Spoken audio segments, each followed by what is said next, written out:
Salam, xoş gördük hər birinizi. Düz podkastı izləyirsiniz. Yenə mənəm Namidə İsayeva. Siz əgər gün ərzində yarım saat, 1 saat övladınıza söhbət eləməyə vaxt tapmırsınızsa, hansı valideynlikdən danışırsınız? Burada mən bir nömrəli günahkar görən valideynlərimizi. Həmin şantaj hadisəsi onlarda travma yaradırmı? Ata demir ki, məcbur mən yeyirəmsə sən də o yeməyi yeməlisən. Bu bir travmadırmı? Bəli.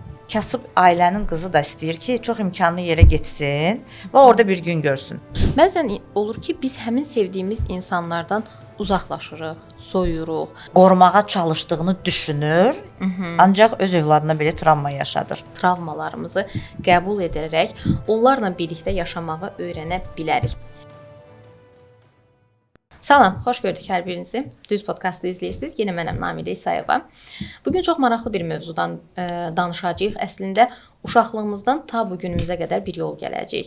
Bəzən olur ki, biz həyatımızda mənfi və yaxud da müsbət qərarlar veririk, amma bu qərarları yalnız və yalnız özümüzün verdiyimizi düşünürük. Amma düşünmürük ki, bu qərarlara verməyimizə səbəb bizim uşaqlığımızda yaşadığımız hər hansı bir hadisə, hər hansı bir travma, hər hansı itki, bizə olan baxış, soyuq bir baxış, bizi belə deyək, çağıran soyuq bir səs bizə hər hansı bir travmanı yaşadır və bugünkü qərarlarımızın nəticəsi də həmin travmalara dayanıqlı olur.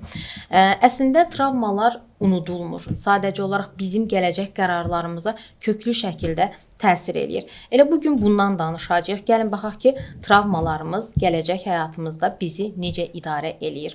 Bu mövzunu kimlə danışa bilərəm? Əlbəttə ki, mənim hər zamanki və çox güvəndiyim psixoloq, psixoterapevtim Fidan Əsgərova ilə. Niyə bu mövzuyu Fidan xanımla müzakirə etməyi düşündüm?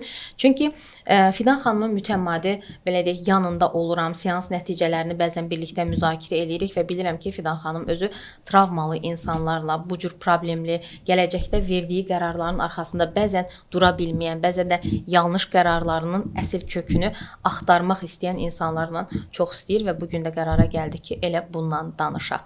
Fidan xanım, xoş gəlmisiniz, xoş gördük sizi. Çox təşəkkür edirəm, çox yaxşıyam. Sizi gördüyümə görə ümumiyyətlə uzun bir ara vermişdiniz podkastlarda. Yenidən çəkilişlərdə mənim ilk çəkilişinizdə uzun bir aradan sonra məni dəvət etdiyinizə görə çox təşəkkür edirəm.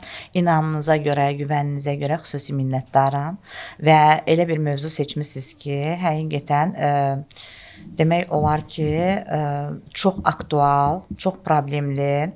Mənə elə gəlir ki, bütün insanlar hərə özünün də olan bir qısa bir şey görəcək bu videonun axırında, sonunda. Mən də elə düşünürəm. Fidan xanım, gəlin belə deyək, tam səmimi bir şəkildə bunu sizlə müzakirə eləmək istəyirəm və hadisələrə biraz geniş şəkildə baxmaq istəyirəm. Misal üçün, biz təbii ki, sizlə ilk podkastım da elə sizlə olmuşdu, çox da uğurlu alınmışdı və ona görə də müəyyən fasilədən sonra ilk yenə də sizlə podkastımı davam eləmək qərarına gəldim.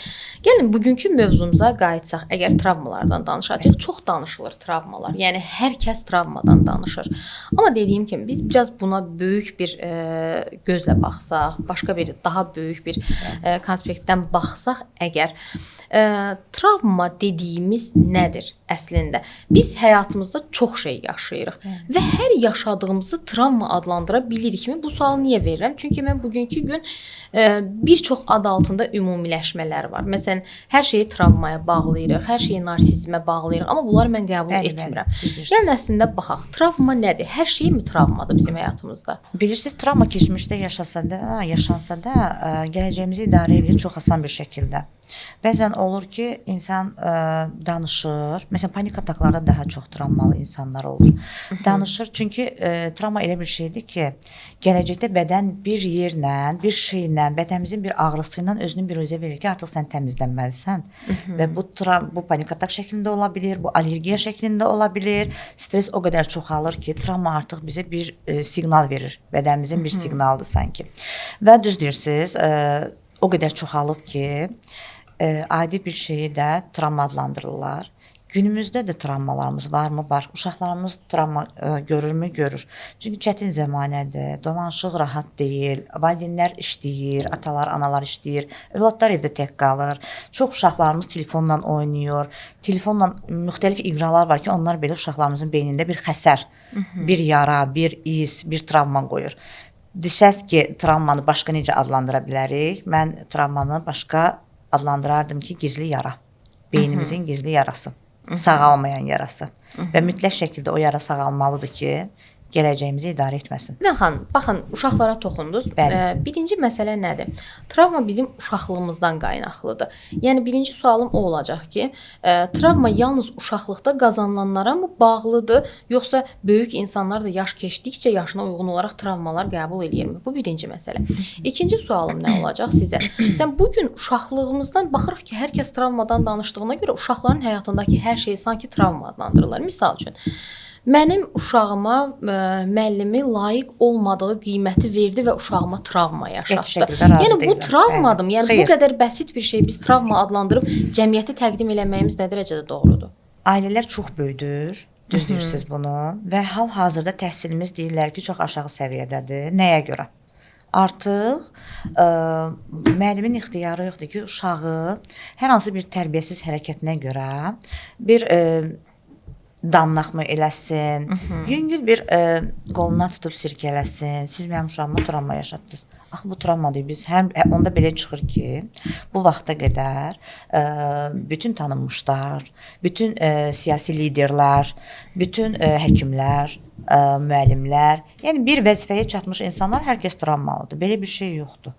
Yəni İnsanlar, necə deyim sizə, mütləq şəkildə, necə ki biz valideynlərimizi hörmət edirik, necə ki biz çəkinirik söz deməyə, hər hansı biz onda belə çıxır ki, biz valideynlərimizin üstünə qışqırmalıyıq və yaxud da biz müəllimlərin üstünə qışqırmalıyıq. Çünki valideynlər, çox valideynlər hal-hazırda travma almasın deyə deyir, uşağına öyrədir. Mənim gözümün qabağında olub bu hətta ki, uşağına deyir ki, müəllim sənə qışqırdı, dur sən də qışqır. Sizə küçük uşaqlar, valideynlər gəlir yəqin ki, uşaqlar ilə mi? Bəli, inanın ki, mənim uşağım travma yaşayıb və səbəbini soruşuram ki, nədir travma? Həmin dəqiqə deyir ki, müəlliməsindən yola getmir. İstər-istəməz düşünürəm ki, yəqin ki, müəllimə bir şiddət uyğulayıb. Və sual verirəm, nəyə görə? Uşağım çox yaxşı oxuyur, müəllim onu danlayır. Axı səbəb nədir? Bir müəllimlə də bir əlaqə saxlayırıq və yaxud da ki, məktəb psixoloqlarına mütləq şəkildə bizim əlaqəmiz olmalıdır ki, ilk bütün valideynlərə deyirəm, ilk uşaqlarımıza bunu öyrətmək lazımdır ki, əgər bir problem varsa, məktəb psixoloqlarına yaxınlaşmaq lazımdır. Və müəyyən olunur ki, müəllim uşaq sakitcə dayanmayıb dərsdə, davranış pozuntusu olur və yaxud da başqa uşaqların təhsilinə, başqa uşaqların dərsinə mane olduğuna görə xəbərdarlıq eləyib. Sadəcə biraz sərt şəkildə olduğuna görə valideyn artıq başlayıb həmin dəqiqə ki, mənim uşağıma travma yaşatmısan. Yəni biz çox böyüdürük sanki. Yəni bəli, travma çox böyüdürük və bu travma deyil. Bu necə ola bilər ki, həmin uşaqla sonrakı seanslarda danışanda ortaya çıxır ki, ata-övlad münasibətləri düzgün deyil. Ata övladın üstünə qışqırır, vurur və hətta bəzi şeylər görürük ki, necə deyim, psixoloji bir şiddətə uğrayır, amma məktəbdə müəllimdən bunu tələb eləmirlər. Məktəbdə əksinə müəllimin üstünə gedirlər. Sanki evdə yığışmış bir stres var, kimdənsə acıq çıxmaq lazımdır. Bunu müəllimdən çıxırlar. Fidan xanım, ata bu düzgün qurulmayan münasibətlərdə deyirdiniz övladla valideyn arasında. Bax, bu da travmaya səbəb olan, travmanın bir səbəbidirmi? Yəni dediniz ki, bəzən olur ki, görür ki, valideyn övladın üstünə qışqırır, ona fiziki şiddət, mən fiziki şiddətin qətiyyən tərəfdarı deyiləm, amma tərbiyə prosesində olan bu şeylər, bunlar da travma adlandırmaq düzgündürmü? Əsas travma ata-oğul münasibətləri arasında olur, bəli. Əgər ata, necə deyim sizə, uşaq bu yeməyi istəmir, ata demir ki, məcbur mən yeyirəmsə sən də o yeməyi yeməlisən, bu bir travmadırmı? Bəli.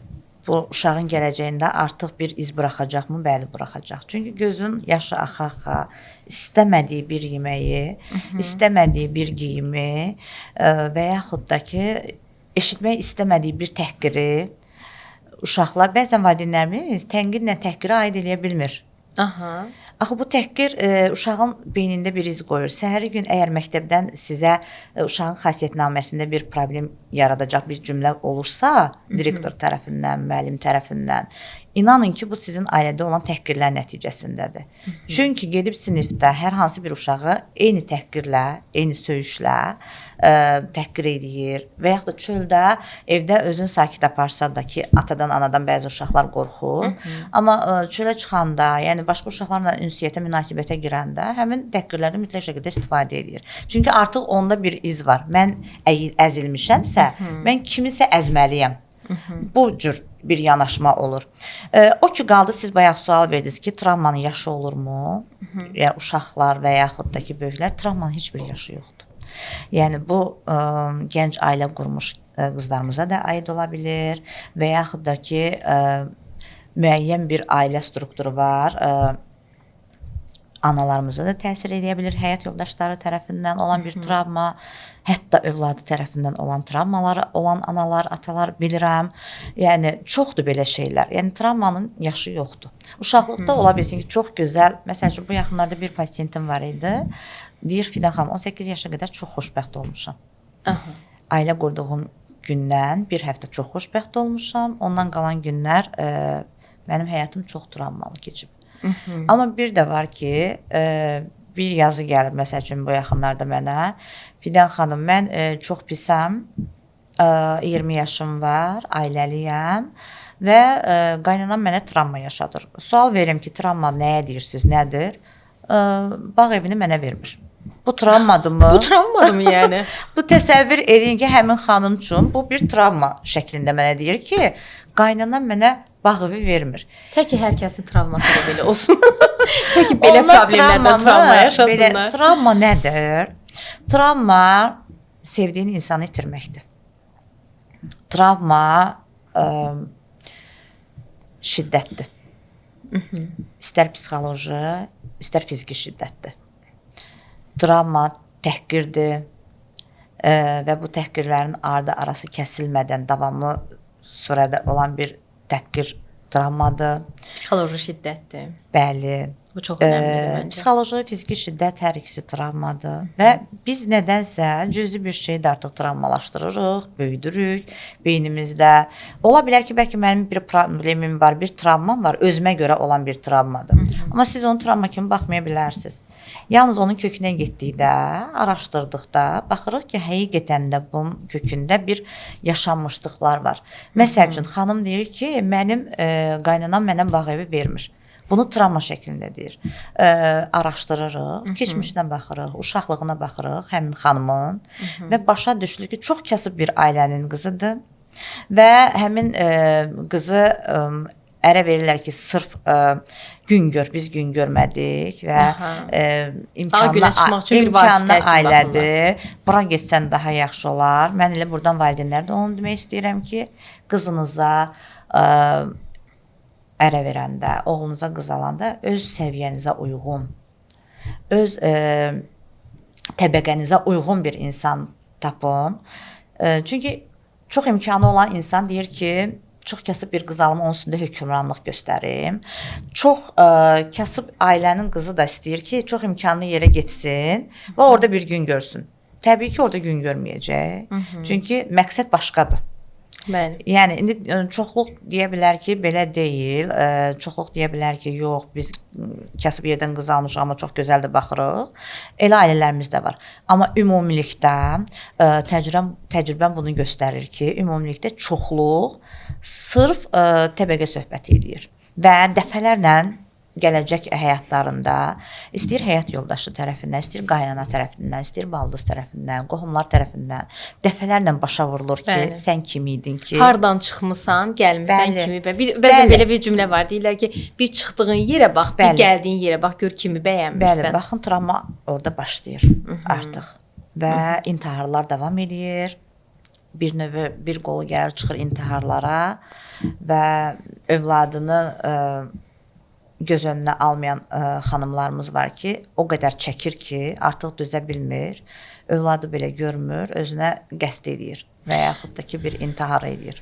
Fidan xanım, bir məsələyə toxunmaq istəyirəm. Yəqin ki, bugün bu məsələ çox aktualdır. Çünki keçən həftə elə bir neçə gün əvvəl gördük 16 yaşlı bir qızın intihar etməsi. Və günümüzdə bu gün qızlara qarşı şantaj həddindən artıq çoxdur. Və bu şantaj da nə ilə nəticələnir? Gəlir yenə də intiharla nəticələnir. Bax, bu əslində travmadırmı? Və həmin travmanı necə keçişdirə bilər yetkin gənclər? Yox, buna travma demək olmaz. Bu sosial şəbəkələrin bizim həyatımızda yaratdığı mənfi necə deyim, mənfi bir roldur. Mənfi sosial şəbəkələrdə bizim bütün hər kəsə deyirəm mən. Hər telefondan istifadə etmək olar, kompüterdən, planşetdən istifadə etmək olar, amma həddini aşmayacaq dərəcədə. Yəni sosial şəbəkələrdə biraz ehtiyatlı olmaq lazımdır. Biraz təbii ki, dövlətimiz bunlara nəzarət edir, amma bəzən olur ki, bu o qədər çox olur, o qədər çox yayılır sürətli şəkildə. Artıq qarşısı alınmaz olur. Mütləq şəkildə övladlarınızın telefonunu nəzarət altında saxlamalısınız. Yəni sosial şəbəkələrə girdiyi zaman mütləq şəkildə nəzarət altında saxlamaq mütləqdir. Şantaj hardan gəlir? Yeniyetməlik dövründə olan bir gəncimizdən danışırıq, 16 yaşlı bir qızdan danışırıq. Tutaq ki, şantaj başlayır artıq o keçid dövründə. Kiməsə güvənir, kiməsə inanır və bu onun təbii ki, onun necə deyim sizə, güvənini qazanmadığı bir insandır. Hər hansı bir ailə tərbiyəsi görməyən və yaxud da ki, ailə tərbiyəsi görüb normal mühitdə olmayan bir yeniyetmədən gedir söhbət. Ona oturur, hər şeyini danışır və yaxud da ki, indi güvənir, hər hansı bir sirrini bəlkə bölüşür. Həmin o sirdən tutur və şantaj yolu ilə bu çox baş verir həqiqətən gündəlik həyatımızda. Bəli. Və oradan çıxır yola. Və artıq burada mən bir nömrəli günahkar görən valideynlərimizi mütləq qızlarımızla bu keçid dövrünü rahat atlatmaq üçün söhbətlər etmək lazımdır. Ona güvən vermək lazımdır, inan vermək lazımdır, mütləq. Yəni hər şeyimizi bölüşmək lazımdır ki, o bəzən olur ki, yeniyetmələr sual verirəm ki, yəni mamanla söhbət edə bilirsənmi və yaxud da ki, böyük bacım varsa, kimlənsə söhbət edir? Xeyr, mən mamamla nəsə söhbət eləmək istəyəndə deyir ki, və yaxud da onlar söhbət edirlər, mən ona yaxınlaşmaq istəyəndə deyir ki, o tərəfə çəkil, sənlik olan bir söhbət deyil. Yəni bu artıq onda bir kiçik doza bir travma yaradır və bir daha yaxın getmir. Bu özündən daha yaxın dost tapır, tanımadığı bir insanlar, sosial şəbəkələrdən olan bir insanlar və təbii ki, burada artıq şantaj girir, psixoloji şiddət, şantaj girir ortaya. Çıxış yolu tapmadıqlarına görə və düşünürlər ki, onsuz da anam məni başa düşməyəcək və məni cəzalandıracaq və yaxud da ki, atam məni daha böyük bir fiziki şiddət yetirə bilər və çıxış yolunu intiharda görür. Bu intiharlar təbii ki, sosial şəbəkədə gördüyümüz intiharların əksəriyyəti yeniyetməlik dövründə olan intiharlardır. Nəinki böyük yaş dövründə. Fidan xanım, bəs sualı başqa cür qoysam. Məsələn, bu yaş həddində olan yeniyetmələr, tutaq ki, şantaja məruz qaldıqları zaman intihar etmədən bir çıxış yolu tapsalar əgər və yaşamlarına davam etsələr, həmin şantaj hadisəsi onlarda travma yaradırmı? Əlbəttə ki, yaradır. Bəli. Ən böyük travma orada başlayır və bu şantajdan qurtulur həyatına davam edən insanlar artıq başlayır övladlarını daha çox sıxmağa, daha çox qorumağa çalışdığını düşünür, ancaq öz övladına belə travma yaşadır. Bu travmadırmı, yoxsa belə deyək də özünü qorumağa çalışmaqdır, dərs çıxarmaqdır, loru dildə desək? Dərs çıxartmaq deyərəm buna, ancaq dərs çıxartmaq təbii ki, psixoloji dəstək almayan hər bir insan travmanı irsən ötürür. Baxın, bir də mənə həmişə maraqlı olan nədir? Məsələn, sizlə mütəmadi olaraq biz müzakirələr edirik, danışırıq, müxtəlif belə deyək, psixoloji texnikalardan da danışırıq biz sizlə və siz hər zaman deyirsiniz ki, biz travma ilə gələn insanların uşaqlığına enirik. Bəli. Bax, bu nədir uşaqlığına enmək və sualı belə qoyacağam. Bu zaman hara qədər uşaqlığına enə bilirsiniz? Yəni, bax, uşaqlığına enmək dediyiniz yerin son sərhəddi haradır? Başqa psixoloqlara deyə bilmərəm, mən metodumdan danışacağam. İlkin valideynlərlə görüşürük. Əgər bir yeniyetmədirsə və travması varsa və yaxud da ki bir gəncdirsə, hələ ki ailə həyatı qurmayan bir gəncdirsə, ilkin yanında gəlir maması ilə, bacısı ilə falan. Mən bir hər kəsi yanında gələndən qəbul eləyirəm və ilkin onlara qulaq asıram. Ta ki bir ailəyə. Sizə görə övladınız necədir? Və başlayır artıq ki, sual verirəm ki, siz hamiləlik dövrünüzü necə keçirtmisiniz? Və yaxud da doğuşda bir problem olubmu? Buradan başlayırıq, çıxırıq yola artıq. Ola bilsin ki, travma təkcə keçmişdə yaşanmaq deyil ki. Məsələn, oksigen çatışmamazlığı olan uşaqlarımız doğuşda, orada da bir travma alır, oksigen çatışmamazlığı. İlk havasızlıqla qarşılaşır. Və yaxud da ki, 7 aylıq doğulan uşaqlarımız var ki, küvetdə 10 gün baxırıq ki, qalıb, ilk havasızlıqla qarşılaşıb. İlkin travma. Daha sonra artıq başlayır özünü tanıdığı dövrdən 3 yaşdan yuxarı və müstəqil olmaq istədiyi bir yaş dövründən başlayır. Biz keçid dövrünü deyirik ki, uşaqlarda artıq gəncləşib keçid dövrü. Belə ki, 9-10 yaşından artıq başlayır. Əvvələ nəzər yetirsək, bizim yaş dövrümüzdə nəzər yetirsək, deyirdilər ki, 14 yaşdan, 12 yaşdan, 14 yaşdan başlayır keçid dövrü. Amma indi hal-hazırda 8-9-10 yaşdan artıq keçid dövrü başlayır uşaqlarda. Özlərini tanımağa başlayırlar. Və ilkin çox gənclərimiz qarşılaşır ata. Baxır gənc xanım, gənc qız 8-9 yaşında, hər kəsin telefonu var. Ata mənə icazə vermir telefon almağa. Bu travmadır mı yəni? O bunu travmatik halda danışır. Nəyə görə? Çünki məktəbdə və yaxud da ki bir ortamda, küçədə, padruqalarında başlayır ki, sən gör nə gündəsən, sənin elə telefonun yoxdur. Niyə ata sənin telefon almır? Bax, bizdə telefon var falan və yaxud da ki, dışlayırlar onu öz ortamlarından ki, yox, sən bizə təbəqəyə aid deyilsən, biz danışdıqlarımızı sən başa düşməyəcəksən. Biz sosial şəbəkələrdə söhbət edirik, sosial şəbəkə dostuyuq, sən orada yoxsan. Bu, ona travmadır mı? Travmadır. Yaxşı, onda sual veririk. Niyə ki, valideynlər onda neynəməlidir? Telefon alıb verməlidir uşağa? Xeyr.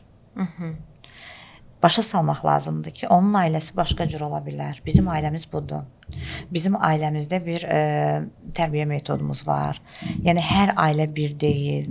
Yenə də deyirəm, gənclərimizi keçid dövründə olan gənclərimi mütləq şəkildə psixoloqlarla görüşdürmək şərtdir artıq indiki zamanədə.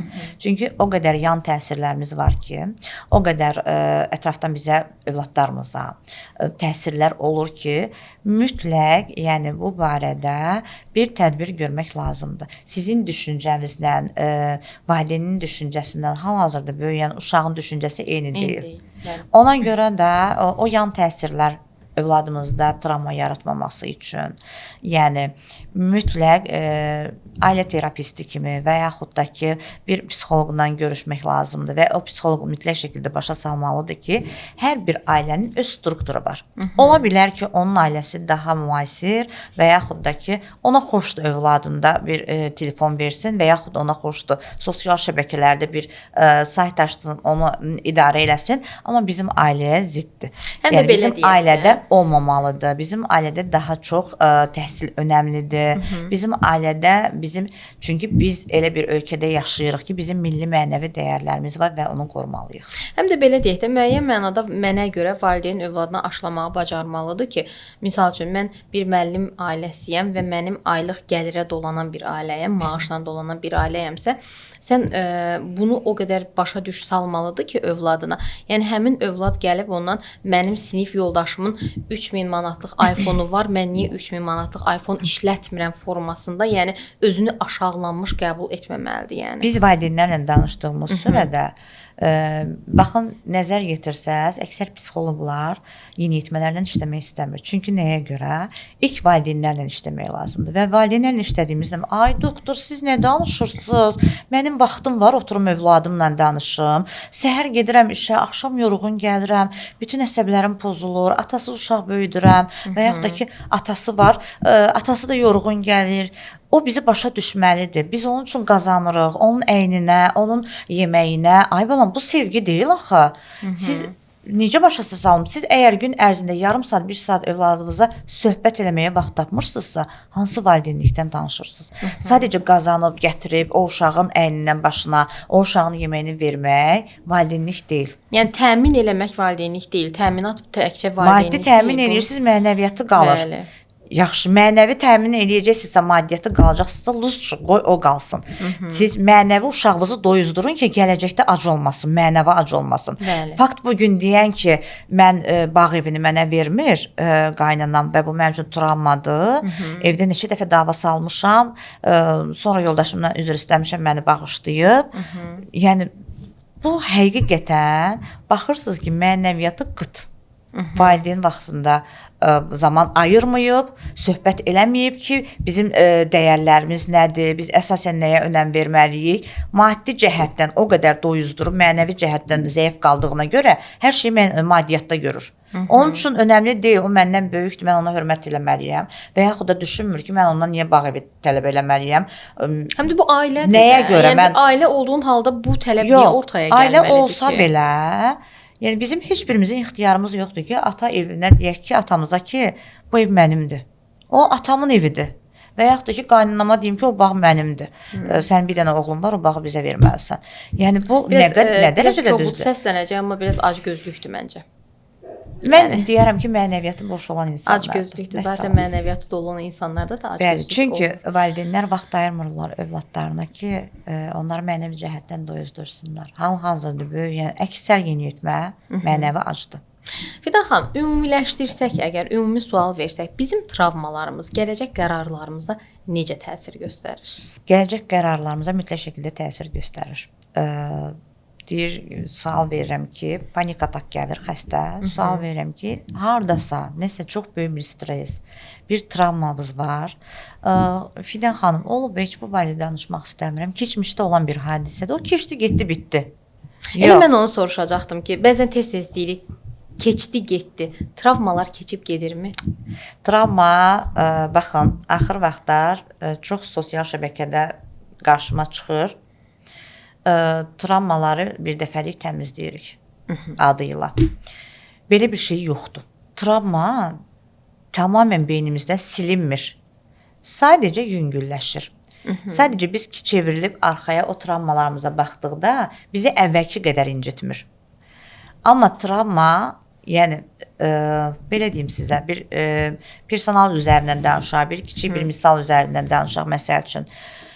Bir xanım səhər həyat yoldaşını şıq şəkildə geyindirir, ütülü, yeməyini verir, parfümünü sıxır, səhər yola salır, kişi evdən çıxır, axşam başqa xanımla toyudur. Bundan öz xanımının xəbəri yoxdur. Yəni bəyin başqa qadından toyudu, evli olan bəyin. Evli olan bəy axşam başqa bir xanımla toyuna gedir. Bəli. Bəli. Siz yenə mənə şoka saldınız.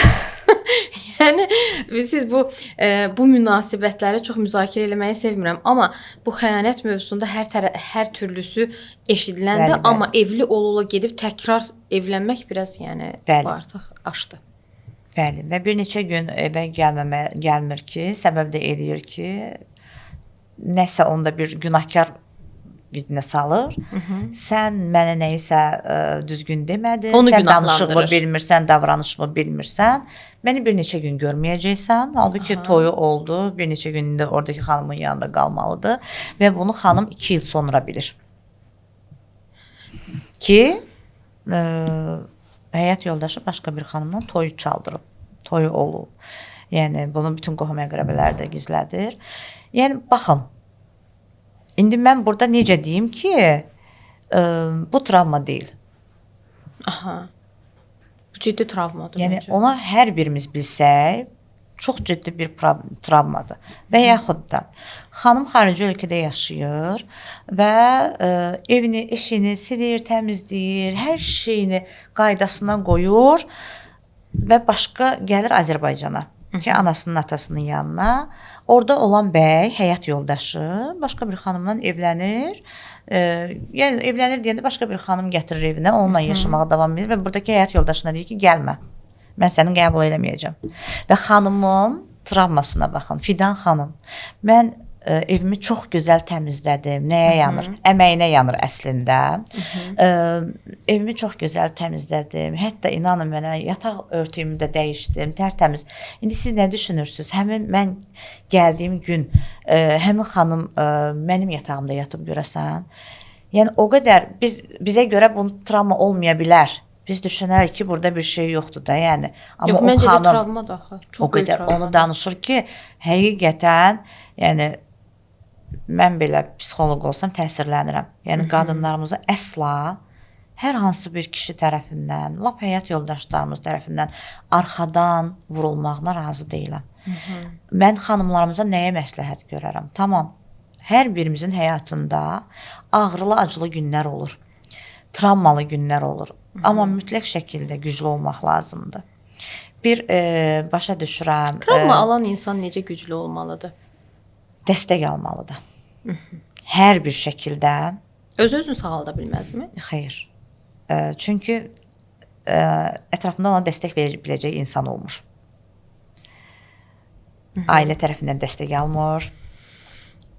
Yaxınları tərəfindən dəstək almır. Ya çıxış yolunu görür intiharda, ya görür antidepresanlarda, ki bu da müvəqqəti olan bir şeydir. Dərman qutarandan sonra yeni adamsan və əksər belə pasientlərimizdən sonra müşahidə edirəm ki, özü ilə danışmalar başlayır səsli şəkildə. Və hətta deyir ona bir ad da qoyuram və hətta deyir ona sən deyə müraciət də edirəm və oturub danışıram. Yəni bu normal olan bir şey deyil. Gələcəkdə çox böyük problemlər yaradır beynimizdə. Fidan xanım, pasientlərdən danışdıq. Belə deyək, insanların travmalarından danışdıq. Bir də ayıracağım. Psixoloqların özlərinin travmaları olmurmu? Yəni bu sual mənə çox maraqlıdır. Və olursa, psixoloqlar öz travmalarını necə sağaldırlar və belə deyək, həmin travmanın öhdəsindən necə gəlirlər? Axır vaxtlar sosial şəbəkələrdə nəyə görə hər dəfə sosial şəbəkələrin üzərindən gəlirəm? Çünki bizim özümüzdə səhifələrimiz aktiv olur. Biz də baxırıq. Məsələn, mən türk psixoloqlarını, bunu çox gözəl bilirsiniz ki, mən Türkiyədə, Rusiyada təhsil almışam və Rus psixoloqlarını çox sevirəm, danışıqlarını və bunlara baxıram. Və bizim izləyicilərimizlə müqayisə edirəm. O izləyicilərlə bizim izləyicilərimizi müqayisə edirəm və belə bir trend söz çıxıb, psixoloqun özünün də psixoloqa ehtiyacı var. Təbii ki var. Biz də insanıq. Biz də o türklər demiş ki, ətdən kemikdənik, yəni sümükdənik. Bizim də hisslərimiz bizim var. Bizim də hisslərimiz var və bizim də işimiz var. Çox ağırdır və səhər ağır işə gedirik, insanların dərdlərini dinləyirik, onlara kömək olmağa çalışırıq və axşam evimizə gəlirik. Hər bir ailədə olduğu kimi bizim də evimizdə, yəni problem ola bilir. Bizim də övladlarımızla kiçik bir münaqişəmiz ola bilir. Yəni travmatik şəkildə yox. Təbii ki, özümüz onun travmatik şəkildə gətirib çatdırmırıq. Yalnız mənim psixoloqum varmı? Sual versəz, mənim şəxsi psixoloqum yoxdur, amma bu yaxınlarda çox sevdiyim bir, çox hörmət elədiyim, çox sevdiyim və hər şeyimizi demək olar ki, bölüşdüyüm bir rəfiqəmin psixoloq təhsili üzrə, yəni ikinci təhsili psixoloq olmağa gətirdim, çıxartdım ki, ən azı onunla mənim də psixoloqum olsun. Çünki mən onun psixoloquyam. Yəni, həmin rəfiqət dediyi də əziz izləyicilər, mənəm. Biz ikinci təhsilə bir yerdə başlamışıq Fidan xanımla və qərar verdi ki, sən psixologiyanı oxu ki, mənim də özümün psixoloqum olsun deyə biz bu yola çıxdıq. Yəni, qısacası bir neçə il sonra mən də sizlə psixoloq olaraq danışacağam. Həm də Fidan xanımın şəxsi supervizor olacaq. Bəli, çox ümid edirəm ki, yəni səninlə mən yenilənəcəm. Ola bilər mənim də kiçik bir travmalarım olar, onları səninlə sağaldacağam və çox ümidim çoxdur, yəni bu barədə. Biz bu sualı təsadüf vermədim də. Çünki cəmiyyətdə psixoloqlara qarşı qəribə bir qınaq var. Bəli. Yəni deyirsən ki, misal üçün danışa bilərsən ki, filan psixoloqdur, həyat yoldaşından ayrıldı və yaxud da ki, filan psixoloqdur, övladınla filan problemi yaşayır və s. O saat deyirlər ki, o necə psixoloqdur ki, öz şəxsi həyatı həyatında problem yaşayır. Yəni çox qınaq var. Yəni unuduruq ki, bu psixoloq olsa belə bu da insandır, Bəli, yəni. insandır. Tamam, bu psixoloq olaraq öz payına düşən hissəni yoluna qoya bilər, Bəli. amma qarşısındakı insan bəlkə narsistdir, onu düzəldə bilmir. Yəni onu düzəldə bilmirsə, təbii ki, bu psixoloq olsa belə problem yaşayacaq, yəni. Bəli, bəli. Çünki idarə olunan narsist var, idarə olunmayan narsist var da. Yəni bu da bizim Və travmalarımızın bir başqa onu da sizə tərəfidir. deyim, çox üzrlü sayın, bir haşədən kənar çıxacağam. Travmalı insanlarda çox qəribə bir bağlılıq olur. İtirmək qorxusu, tək qalmaq qorxusu. Və çox insanlar da, siz dediniz bayaq ki, narsistdir bəlkə qarşısındakı. Çox insanlar da narsistin qurbanı buna görə olur ki, çünki özünün keçmişdə bir travması var. İtirmək qorxusundan qorxur və tək qalmaq qorxusundan qorxur. Düşünür ki, mən bir də heç kim sevməyəcək, mən bir də sevilməyəcəm. Çünki narsist onu o həddə, o dibə çatdırır ki, sən onsuz da sevilmirsən. Səni məndən başqa kimdir baxan, səni mənə qədər sevən olmaz və inandırdığına görə artıq insanın özgüvəni düşür. Özgüvən düşdüyünə görə də qurban halında davam eləməyə çalışır. Psixoloqların üstünlüyü budur ki, öz ailələrində hər şeyi çox gözəl görür. Mən ailəni dağıtmağının tərəfdarıyam mı? Əsla. Amma o pik həddə gəlib çatanda hər bir insan kimi psixoloq da artıq heç nəyi gözünə qarşısına almır və getməklə yaxşı olduğunu seçir. Bəli, yəni. getmək onun üçün artıq problem olmur. Çox sakit şəkildə sumkasını götürür və çıxır gedir. Fidan xanım, bəzən olur ki, nə qədər sevdiyimiz insan olur olsun, fərqi yoxdur. Bu ailə üzvümüz ola bilər, sevdiyimiz insan ola bilər, çox sevdiyimiz dost ola bilər, çox hörmət etdiyimiz bir iş yoldaşımız olar, fərq etmir, kimliyindən asılı olmayaraq. Bəzən olur ki, biz həmin sevdiyimiz insanlardan uzaqlaşırıq, soyuruq, sanki onlardan uzaq qalmaq istəyirik və məsələn mən sosial şəbəkələrdə müxtəlif qadın xanım qrupları var. Onlarda oxuyuram ki, sən yazırlar ki, mən həyat yoldaşımdan səbəbsizcəsinə soyumuşam, səbəbini tapa bilmirəm. Bax bu hər hansı bir travmaya bağlı ola bilirmi? Bəli. Deməli o xanımın keçmişində, yəni dəfələrlə tərk edilib və yaxud da ki, o onunla üz-üzə gəlib və onun üçün artıq itirə bilmir. O düşünür ki, yəni mən özünü güclü hesab edir ki, mənim üçün çox asan bir şeydir. Mən hər an tərk edə bilərəm, hər an uzaqlaşa bilərəm. Və bunu özündə çox böyük bir güc kimi hesab edir. Var qadınlarımız da deyir ki, səbəbsizcə uzaqlaşıram. Səbəbsiz heç bir şey yoxdur.